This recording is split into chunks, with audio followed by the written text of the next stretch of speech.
we probably should be a little bit concerned.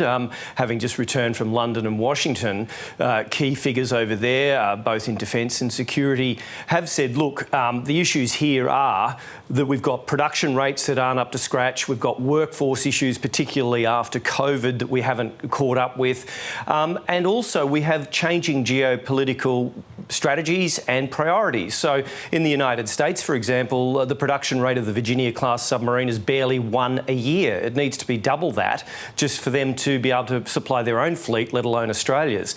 And over in the UK, where they're designing and building this brand new AUKUS nuclear-powered submarine, there is concern that issues like the invasion of Ukraine by Russia have reprioritised London's view, and also they have their own backlog and workforce problems as well. Mark, we know that this isn't just the relationship between Australia and the US. The UK is also involved in all of this. What's their view? Well, we've spoken to a former National Security Advisor over there, a former First Sea Lord who was in charge of the Navy's operations, and others as well, a former Defence Secretary of the UK.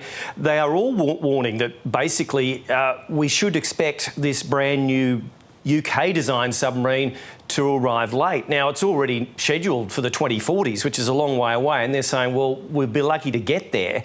This is a massive undertaking. The UK already has a backlog of submarines it has to build for its own fleet. It needs to build these new submarines, the SSN AUKUS for itself as well.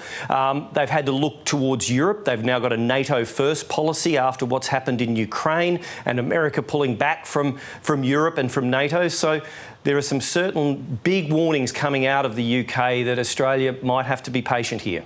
And what about the assessment and observations of how Donald Trump treats his alleged allies? Well, that's a big issue for Australia. You know, we heard consistently in the United States, particularly on the Democratic side of the aisle, that, look, this is a president who talks about Canada being the 51st state. He wants the Panama Canal back. He wants to take Greenland off Denmark. He berated the Ukrainian President Zelensky in the White House. He basically shocked his allies doing that. Should Australia have concerns? Well, some key Democrats believe we should have concerns about how America under Donald Trump looks at Australia, whether the AUKUS agreement is something that he feels will be a good deal for him. And what is also interesting is the fact that this review that the Pentagon has announced is being headed up by the Under-Secretary of Defence for Policy, Elbridge Colby, who was on the ABC last year saying he didn't like the AUKUS deal. He didn't like the idea of giving Virginia-class submarines to Australia because it left America badly short of submarines, attack submarines that it needs. So I think this is a little bit more serious than some members of the government are saying, this review. So let's wait and see what happens. It's got a month to run.